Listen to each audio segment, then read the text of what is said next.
bring to bear. I thank the Minister for his statement, and we now move on to statement. Minister Lee Rowley. Yes.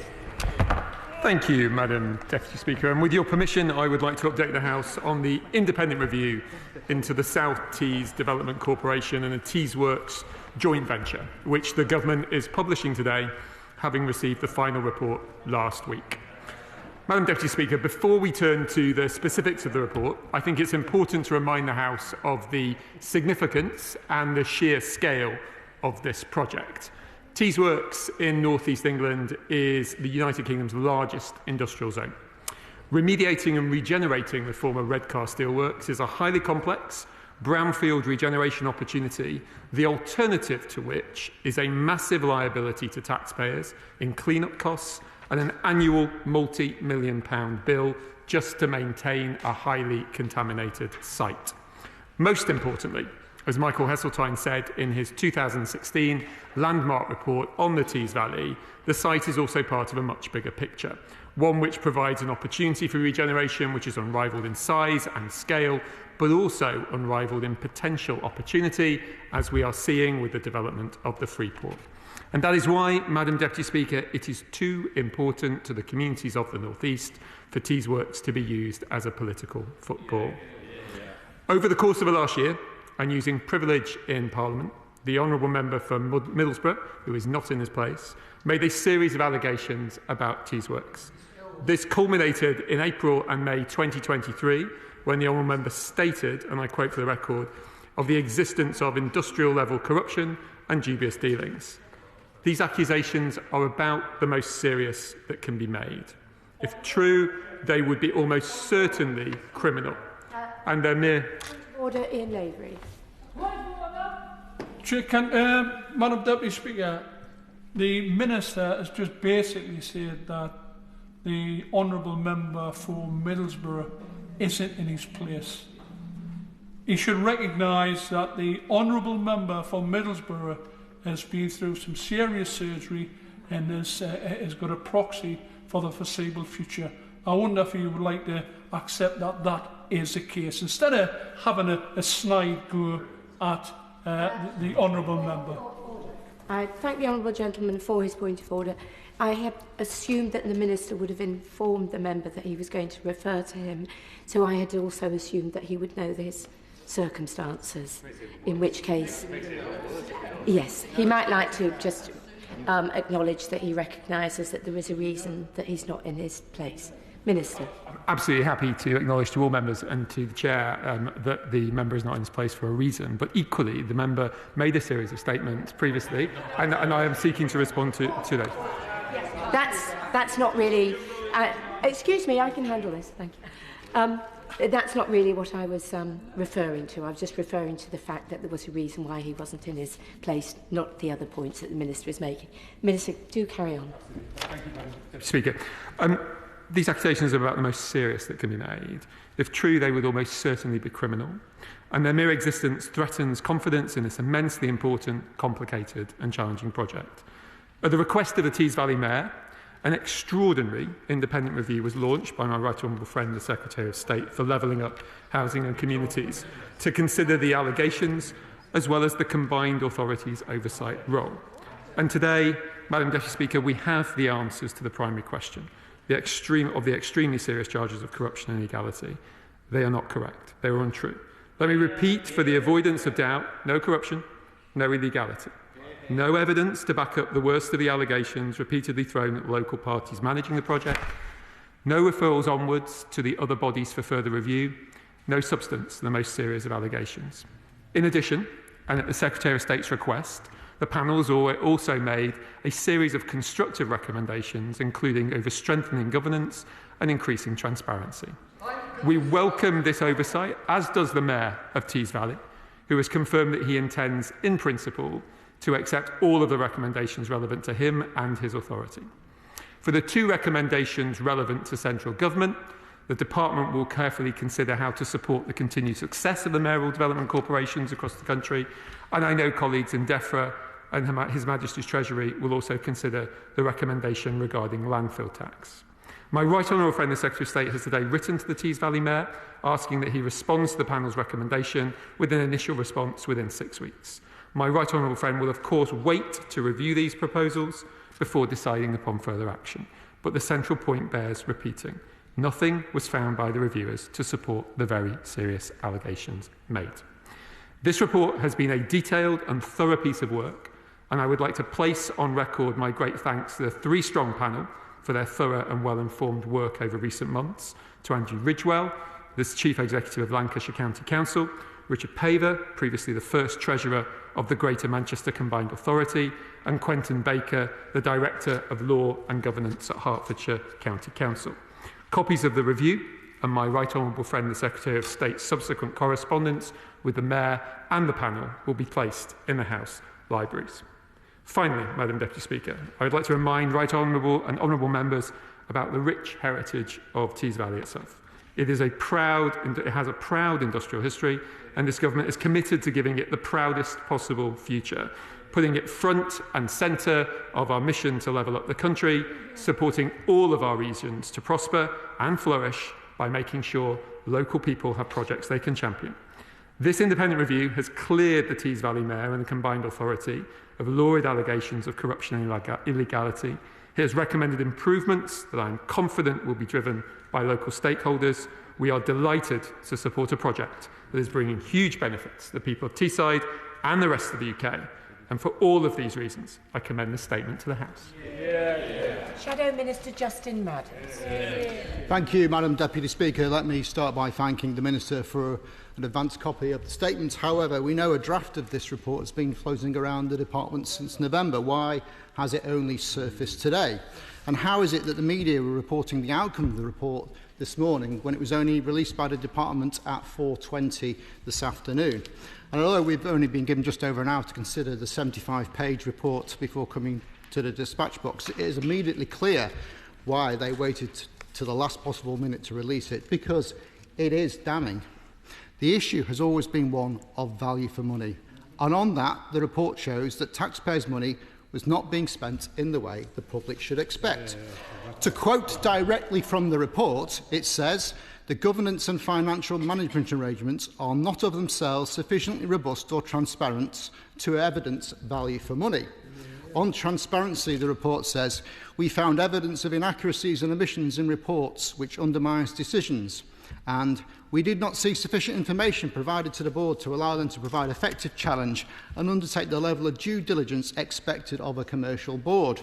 It also says there is no oversight of Teesworks Limited despite requests from various combined authority members and committees.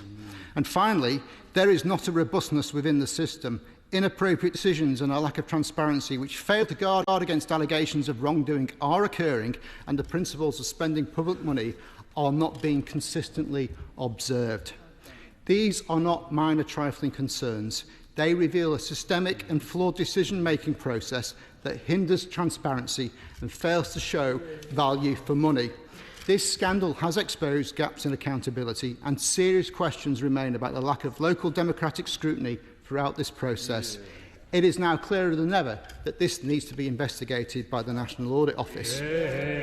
It was an astonishing decision in the first place for the government to ignore the calls for a fully independent investigation into the serious allegations that have arisen, not just from the benches behind me, but from the Tees Valley Mayor in question, 3 select committee chairs and members from across the House. Even the NAO said they were willing and able to carry out the probe. Instead, the government have handpicked a panel to investigate only the most serious allegations. So, can I ask the Minister 3 questions in the hope that we can finally begin to uncover the answers that will be necessary to draw this to a close? Firstly, will he now refer the situation to the National Audit Office, not only to give the people of Teesside answers, but to give the public confidence that this saga will never be repeated again? Second, can he assure the House that no one was prevented from providing evidence to this inquiry as a result of non-disclosure agreements? And finally, can he tell the House with confidence that the Teesworks projects represent value for money? In conclusion, Madam Deputy Speaker, the Secretary of State, in his evidence to the Select Committee earlier this month, said that he wanted people to make a judgment on the basis of the facts. Well, these are the facts. a publicly owned asset has been turned into a cash machine for private investors, earning them at least £124 million so far. That eye-watering return required no investment and involved no risk on the part of private investors, and nobody else was given the opportunity to participate in this venture. This report does not change those facts. Indeed, it confirms them. No amount of spin from the benches opposite will change that. No amount of bluster will make this a good deal for the taxpayer. And nothing that is said today will change the view, still held by many, that something is seriously wrong in the Tees Valley. Thank you, Madam Speaker, and I'm grateful to the Honourable Gentleman from Ellesmere Port and Neston for his valiant attempt to try to move this discussion on. The basic facts are that the opposition front bench asked for a review. They got a review. The opposition front bench inferred that there were significant problems in here, and it has been proven comprehensively through an independent review that there was no corruption and that there was no illegality. The Honourable Gentleman asks why the draft, why the report only surfaced today. We received the final report last week. We have sought to support the transparency that people seek in this chamber. We have sought, in order for the comprehensiveness that the honourable members in this chamber wish, to get this report out as quickly as possible, and it is here today for people to be able to comment on and misrepresent if they so choose, as it appears that some may choose to do so. The Honourable Gentleman quotes from the report. I'm also happy to quote from the report, and as I have indicated in my initial remarks, the serious allegations which were the genesis of this report have been proven to be incorrect. Where there are things that can be improved, that will happen, and the Mayor of Tees Valley has already indicated that he will do that. But it is important we put this into context. And where the Honourable Gentleman talks about governance, it is important that we know in this report it says the board largely feel engaged and make unanimous decisions, 22.3. The 11.3, the panel noted the largely positive assurances provided by internal audit. There is much that follows due process, 22.3. And most crucially, because the whole point, the whole challenge behind this was about making sure that the benefits of Teesworks comes to the people of the North East at the earliest possible opportunity. The report says very clearly in 22.1, much has been achieved in a relatively short space of time. That is thanks to the Mayor of the Tees Valley, and that is thanks to the Conservatives in the North East. Sir Simon Clarke. Thank you, Madam Deputy Speaker. I am very pleased that the report has been brought forward today, and I thank the Minister for his statement. Teesworks is critical for my constituents and for the whole of Teesside, and today's report confirms that for every £1 of public money that's been invested, the taxpayer will receive £9.50 back, and that's on the basis that only 17% of the site has been developed.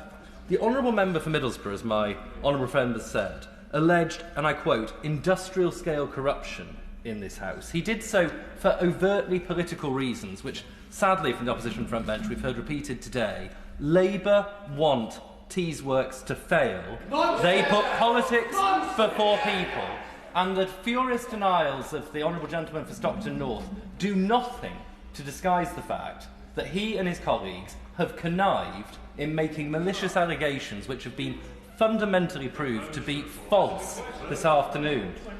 The independent review confirmed no illegality occurred. Does my honourable friend agree with me that the honourable member for Middlesbrough ought now to apologise to this House and indeed to all of those who were named in this report and falsely accused by him?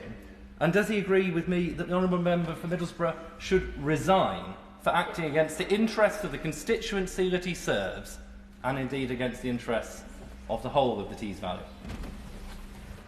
I'm grateful to my right honourable friend who speaks loudly for Teesside and his constituency, taking the steer of the chair and keeping my remarks solely to the statements which were made previously.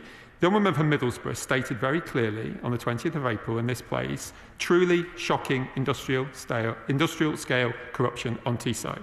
In the same business questions, industrial scale corruption was repeated a second time. A few days later, in another business questions, dubious dealings. These have proven to be incorrect. I hope that he withdraws them as soon as he is able to do so. Alex Cunningham. Madam Deputy Speaker, and apologies for my outburst.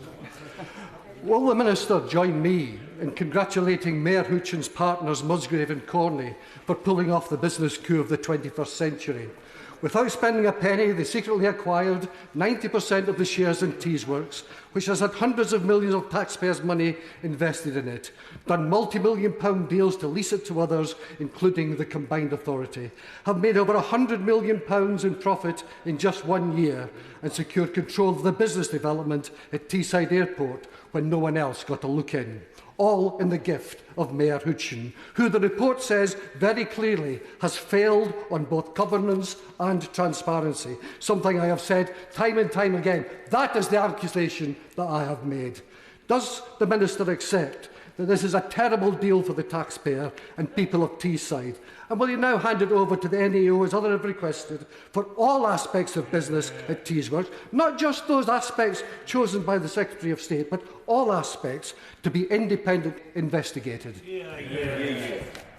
The Labour Party are again attempting, and I will call it out every time they do in this House today, they're attempting to move discussion elsewhere. This report was set up because of extremely serious allegations of industrial-scale corruption. It has proven to be incorrect. The least that Labour members could do when they are standing up to read their pre-prepared speeches is acknowledge they were wrong. Peter Gibson. Madam Deputy Speaker, can I thank the Minister for his statement, which will give my constituents the reassurance they need that Tees Valley Mayor Ben Houchen is doing things by the book and for the benefit of our region. The uncertainty and suspicion raised has been damaging to our region's reputation and to the prospects for investment. The whole of the Tees Valley has benefited from Ben's vision and leadership, leading to jobs, investment and a renewed sense of Tees pride. Now we thankfully have this report. Does my honourable friend agree with me that unfounded and scurrilous allegations should not be aired in this place?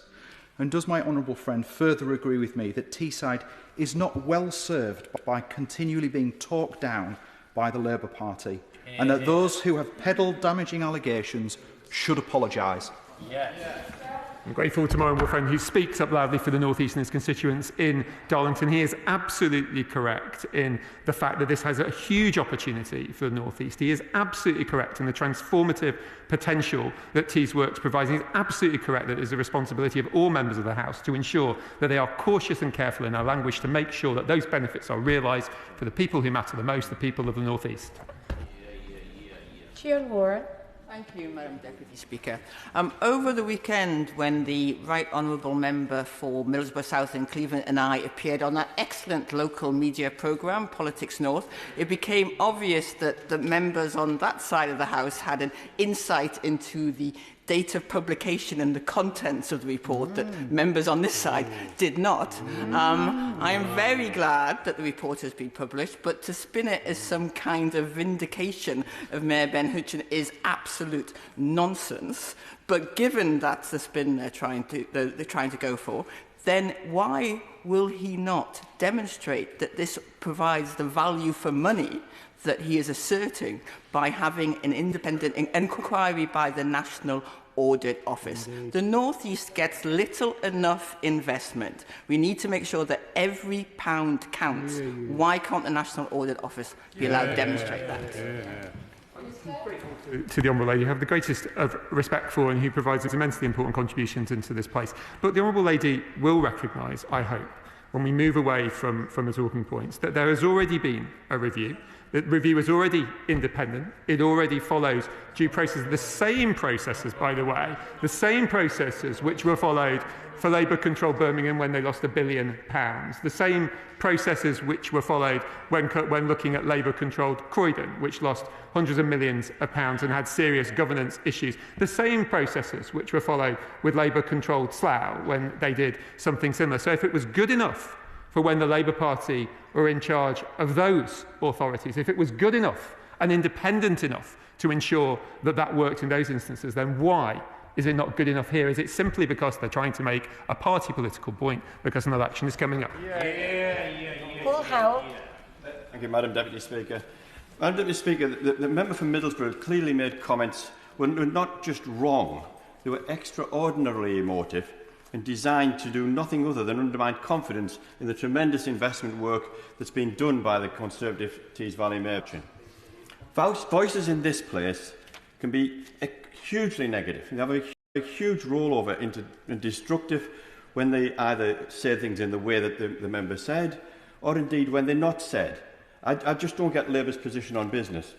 You know, if I look at my constituency, Net Park is fantastic, and I've mentioned it more times than the members did my predecessor did in the previous 12 years. But can I ask the Minister whether he thinks that Labour actually understand business, and whether, you know, when they get to the stage where the member who's responsible for this was on the shortlist to be the chair of the Business Committee? I'm grateful to my friend for Sedgefield. Another example of speaking up for the North East, and he asked a hugely important question about the importance of business and private enterprise to our success and to wealth creation in this country as a whole. It's vitally important that we support business in order to be able to make the wealth which allows us to support the public services that we all need, and the transformative opportunities of things like Teesworks will ensure that the North East has those public services and has the taxpayers' revenue which is needed to support them in the coming years and decades ahead. Ian Lavery. Thank you, Madam Deputy Speaker. The report was published in November 23, published in nearly February 24. Can the Minister explain why the delay? Because I must say there's suspicions that the report has been diluted. Can the Minister say if the report has been altered because of discussions or communications between the author and the government, and will he ensure that all communications, just for the sake of transparency, will be published between the author and the department? I'm grateful. If I have misheard, I apologise in advance, but I am pretty sure that the honourable gentleman just said the report was published in November 2023. That was not the case. The report was received by the department last week, and we have published it within a week of receipt. Sir Robert Goodwill. Thank you, Madam Deputy Speaker. Just to inform you that the convention of the House, I informed the member for Middlesbrough I would be raising this, and we had, in fact, quite an interesting exchange of text messages. But suffice it to say, I wish him a speedy recovery. I have to say, however, that the member for Middlesbrough does have previous form in this issue. First, he ignored scientific evidence to try and prevent dredging in connection with the Freeport development, and today we discover he has made vile, unfounded accusations of corruption and dishonesty levelled at the Tees Valley Mayor. Does the Minister agree with me that jobs and economic development are more important to the people of Teesside, including those who live in Middlesbrough, incidentally, than scoring political points on the basis of incorrect and unfounded allegations? And does he share my disappointment that rather than apologising on behalf of their colleagues, the opposition front bench are doubling down on some of these allegations which are now being blown completely out of the water in this report? I'm grateful to my friend, the Honourable Member for Scarborough-Whitby. He is absolutely right. There is a report that is in front of us which says explicitly that the accusations which were levelled at this project are not true. It is beholden upon those in this place, when they get things wrong, that they say that. And it is vitally important that we make sure this project gets going, and it keeps going, accelerates even further, and gets the benefits for Tees Valley as soon as is absolutely possible. Julie Elliott. Thank you, Madam Deputy Speaker. Does the Minister think it's acceptable when the reporters said we did not see sufficient information provided to the board to allow them to provide effective challenge and undertake the level of due diligence expected of a commercial board? Can the Minister expect the people of Teesside to have confidence that the decisions being taken in this way are in their best interests or best value for money? And isn't it time to get the National Audit Office to look at this? The Honourable Lady from Sunderland Central really needs to ensure that when she is quoting from that report, she does it with completeness, because it is also the case that that report says, and I quote, in paragraph 4.8, we have sufficient evidence and consistency of views to form our conclusions as set out in this report. The Honourable Lady was in this place a few months ago saying that this report wouldn't be sufficient. The Honourable Lady said the pretence of an independent inquiry, which she is now quoting from. They cannot have it both ways. They cannot say that the inquiry doesn't work and then when the conclusions come out that they don't like, seek to disregard them. Graham Morris. Madam Deputy Speaker. Can I pass on my best wishes for a speedy recovery to the good and honourable member for Middlesbrough, and can I commend his bravery in raising this issue? Clearly the Minister doesn't like use of the C word, but he'll be telling us next that the PPE contracts represented good value for money and there wasn't any dubious practice involved in the award of those contracts next. If you stretch the truth thin enough, people start to see through it. Now I want to ask about value for money, and I want to ask about scrap. Apparently there's 500,000 tonnes of scrap metal on the site. Sales have so far raised £90 million, with 45 million going straight to private developers Musgrave and Corney, without any risk or investment themselves. How on earth does this represent good value for money? And will the Minister or the Secretary of State instruct the National Audit Office to begin a full value for money investigation into the goings-on of the Teesworks site? The Honourable Gentleman again is inferring continued corruption. This report said, the Honourable Gentleman said the C word, and that is inferring corruption, which has been absolutely comprehensively disproven in this report. The Honourable Gentleman then goes on to talking about value for money and the financial position. It is important and it is absolutely vital we put on record the liability of this site, a massive site which had liabilities in the hundreds of millions of pounds, if not more, and was costing the best part of £20 million just to keep it every year in its dirty state prior to any clean-up, was falling on the taxpayer in the main. The only reason that these changes have been brought forward, the only reason that the joint venture is bringing forward, is to transform this area for the good of the area long term. And I just note, once again, that when the Labour Party have a report which they call for, which they don't like, which doesn't have the conclusions in it which they have asked for, which doesn't get to the place where they want to, what do? They just call for another one. Liam Byrne. Thank you very much, Madam Deputy Speaker. I'm glad to hear that nothing illegal has happened, but, you know, sometimes in this world it's what's legal that really shocks you. And the Minister, like me, has probably remembered when the Secretary of State came before our committee, he said that this report was a flagship for the policy.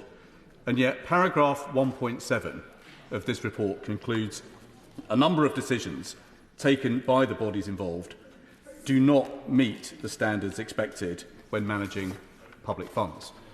This firm was allowed to buy 100 acres of land at £1 an acre.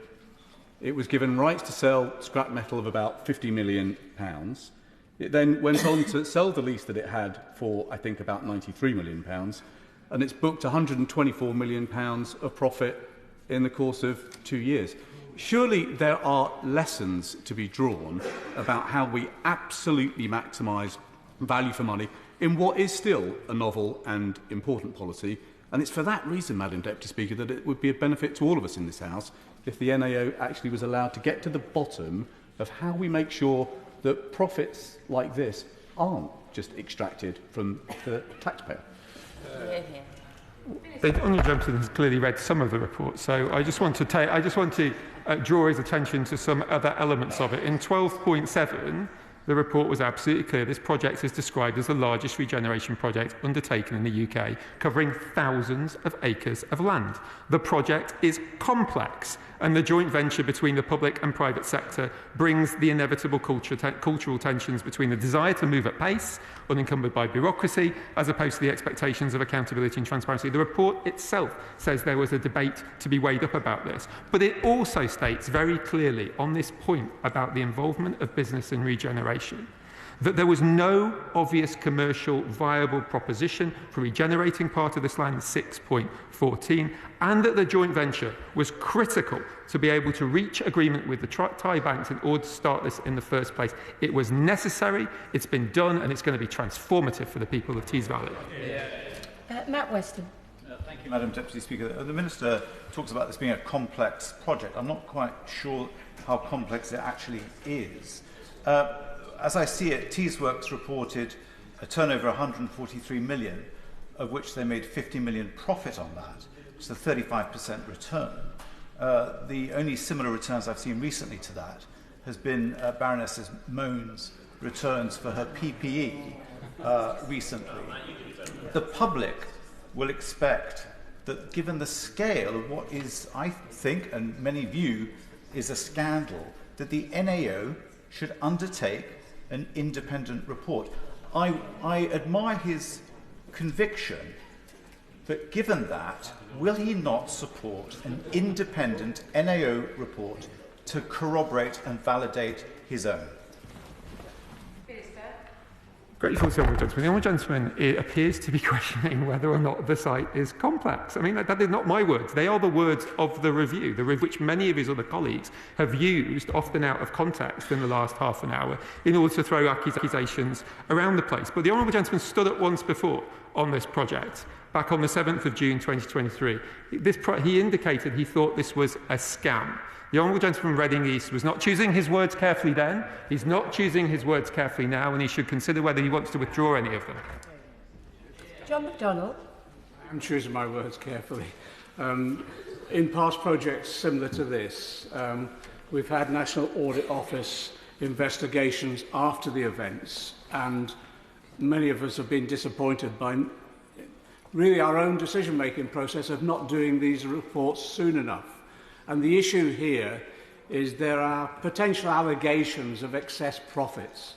So can I say to the Minister, wouldn't it be better to have the NAO vet this project with regard to excess profits at this stage, rather than run the risk of trying to learn lessons after the event? Good question. I'm grateful to the Honourable Judge from Hayes and Harlington for bringing this up. I repeat, we have just had an independent inquiry which went through a process that the Labour Party, when last in government, set up. And if the Labour Party are so desperate to have an independent inquiry into Tees Valley after one has already been completed, I would love to hear from them where their calls are for the independent inquiries into Birmingham, into Croydon, into Slough, into Liverpool, all things, all areas, all councils where mistakes have been made by Labour administrations which they don't want to talk about. Andrew Green. I think what the report into the Teesworks Joint Venture highlights is that there are gaps in the oversight and accountability of mayoral development corporations and indeed joint ventures such as this. Given that the mechanism of mayoral development corporations are being rolled out across England, can the Minister say what thoughts he and his department have given, not just to greater scrutiny and probity of the work of Metro mayors, but in particular the work of mayoral development corporations? Grateful to the Honourable Gentleman from Denton and Reddish for his question. Mayors and mayoral development corporations have the potential to be transformative for their area, and both Conservative and Labour mayors have clearly made significant progress on that over the last decade or so. As I said in my opening remarks, we will carefully consider the recommendation which has been brought forward for the Department for Housing, Levelling Up and Communities. But it is absolutely important just to remember, and I will say it once more for the avoidance of doubt, the charge was corruption and illegality. That has proven to be incorrect. This report has stated it's incorrect, and it's important that that is on the record and repeated again and again and again. Point of order. I suspect they might be over on the same issue, yes? So I'll perhaps take them both together. So Simon Clarke. Thank you, Madam Deputy Speaker. Parliamentary privilege is one of the most important and sensitive rights that we in this House exercise, and it's one which we need to do so with the utmost care. The Honourable Member for Middlesbrough has, as we've heard during the course of this afternoon's statement, made allegations, and I quote, of industrial-scale corruption. They're in Hansard on the 20th of April last year. These are allegations which he took great care not to repeat outside this House, because he knew full well, Madam Deputy Speaker, that that would expose him to legal action. What processes exist, Madam Deputy Speaker, now that this report has comprehensively established that those allegations were untrue, to require the Honourable Member for Middlesbrough to return to this House and to correct the record? Because I believe it fundamentally undermines the entire principle of parliamentary privilege if the words that we use in this House, using this ancient right, can be used lightly or indeed maliciously for political ends. further to that point of order, Sir Robert Goodman? Point of order. Parliamentary privilege is exactly what it says on the can. It's a privilege and must be used wisely and not recklessly or for political means. So could I ask if Mr Speaker will review the use of parliamentary privilege in this case, where there could be, I suspect, a degree of political motivation, making allegations which, as my right honourable friend has said, were not repeated outside the House, and what further guidance might be given to colleagues in the light of this situation? Well, I thank the right honourable gentleman for their points of order. First of all, I should say that the Chair is not responsible for what members say in the Chamber or whether they choose to correct it unless a speech is against the rules of the House. And we do not accuse others of malicious remarks. But I think the best thing I could say is to remind members of what Mr Speaker said at the beginning of this session, which I feel will answer the points that they've raised. He said, "The House asserts its privilege of freedom of speech. It is there to ensure that our constituents can be represented by us without fear or favour. It is an obligation upon us all to exercise that privilege with responsibility. The Speaker does not have the power to police the accuracy of members' contributions, including those of ministers. It is therefore incumbent on members to be accurate in what they say in this House, but if a member is inaccurate by mistake, they should correct that mistake as soon as possible." That's what the Speaker said earlier the session about this very issue, and I believe Justin Madders, further to that point of order. Yes. Grateful for that, Madam Deputy Speaker. And further to that point of order, I think the point I wanted to make was asking for you to confirm that members are still entitled to speak out on matters that they believe are correct. And is it in order for members opposite to continue raise issues about an individual member when they know that they're not here and they're not capable of attending because of illness? Well, to the first point, I think that what I said clarified the position that he's made. I think I made it clear at the beginning of the statement that I would hope that those members who were referring to another honourable member would appraise them of the fact that they were going to do so. And I noticed that Sir Robert Goodwill made a point of saying, so I assume that the others had done so too. Obviously, if an honourable member cannot be here, it doesn't mean that they can never be referred to as long as they've been given adequate notice. I hope that that is helpful. Thank you. And we now move on to the Clarke